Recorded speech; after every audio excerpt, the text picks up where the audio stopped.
So ഇന്ത്യൻസിന് UK വരാനുള്ള 3000 young professional scheme വിസേനെ പറ്റിയിട്ട് ഞാൻ ക്ലിയർ ആയിട്ടുള്ള ഒരു യൂട്യൂബ് വീഡിയോ ഇട്ടിട്ടുണ്ടായിരുന്നു. ഒരുപാട് ഡൗട്ട്സ് ആണ് സ്റ്റിൽ എല്ലാവർക്കും ഉള്ളത്. അതിനെ പറ്റിയുള്ള ഒരു ക്വിക്ക് അപ്ഡേറ്റ് നിങ്ങൾക്ക് തരാനാണ് ഈ ഒരു വീഡിയോ ഞാൻ ചെയ്യുന്നത്. സോ ഇതിന്റെ ബാലറ്റ് ഇന്നാണ് ഓപ്പൺ ആവുന്നത്. February 18 Indian standard time 2:30 PM തൊട്ട് February 20 2:30 PM ഇന്ത്യൻ സ്റ്റാൻഡേർഡ് വരെയും ഈ ഒരു ബാലറ്റ് ഓപ്പൺ ആയിരിക്കും. ഓക്കെ, ഇപ്പം നിങ്ങൾ വിസയുടെ ആപ്ലിക്കേഷൻ ഒന്നും ചെയ്യേണ്ട ആവശ്യമില്ല. അതിന് നിങ്ങൾ കാശോ കാര്യങ്ങളോ ഒന്നും കൊടുക്കേണ്ട ആവശ്യമില്ല.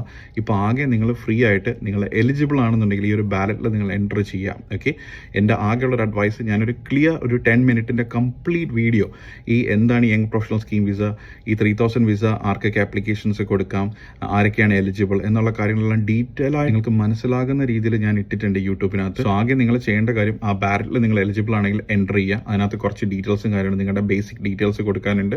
പ്ലസ് നിങ്ങളുടെ പാസ്പോർട്ട് സ്കാൻ ചെയ്തിട്ടുള്ള കോപ്പി കാര്യങ്ങളെല്ലാം തന്നെ അതിനകത്ത് അപ്ലോഡ് ചെയ്യാനുണ്ട്. അത്രയേ ഉള്ളൂ. ജസ്റ്റ് നിങ്ങൾ ബാലറ്റിൽ എൻ്റർ ആവും. ഈ 3000 ലോട്ടറി വിസയ്ക്കകത്ത് നിങ്ങൾ ഭാഗ്യശാലിയാണെങ്കിൽ ഉറപ്പായിട്ട് നിങ്ങളെ പിക്ക് ചെയ്യും. നിങ്ങൾക്ക് അതിൻ്റെ ഇമെയിൽസും കാര്യങ്ങളും കിട്ടും. അത് കിട്ടിക്കഴിഞ്ഞ് 90 ഡേയ്സിനുള്ളിൽ മാത്രം നിങ്ങൾ വിസ ആപ്ലിക്കേഷൻസ് കൊടുത്താൽ മതി. ആ സമയത്തിനുള്ളിലാണ് നിങ്ങളുടെ ബാങ്ക് ബാലൻസും കാര്യങ്ങളും സംഭവങ്ങളെല്ലാം നിങ്ങൾ ഇതിനകത്ത് കാണിക്കേണ്ടത്. ഓക്കെ, ബാലറ്റിൽ എൻ്റർ ചെയ്യുന്നതിന് നിങ്ങൾക്ക് ഫീസോ പേയ്മെൻറ്റോ ഒന്നും ചെയ്യേണ്ട ആവശ്യമില്ല. ഫ്രീ ടു എൻ്റർ ആണ്. ഓക്കെ, കിട്ടിക്കഴിഞ്ഞാൽ മാത്രമാണ് ഫർദർ നിങ്ങൾ ആപ്ലിക്കേഷന് നിങ്ങൾ എന്ത് ചെയ്യേണ്ടത്, പേയ്മെൻറ്റും കാര്യങ്ങളും ചെയ്യേണ്ടത്. ഓക്കെ, അപ്പോൾ എൻ്റെ ആകെയുള്ളൊരു അഡ്വൈസ്, നിങ്ങൾ ആ കംപ്ലീറ്റ് വീഡിയോ ഒന്ന് കാണുക. മാക്സിമം ഈ വീഡിയോ എല്ലാവർക്കും തന്നെ നിങ്ങളൊന്ന് ഷെയർ ചെയ്ത് കൊടുക്കാം. ഓക്കെ, ഫർദർ ഇതിൻ്റെ അപ്ഡേറ്റ്സും കാര്യങ്ങളെല്ലാം തന്നെ ഇൻസ്റ്റാഗ്രാമിൽ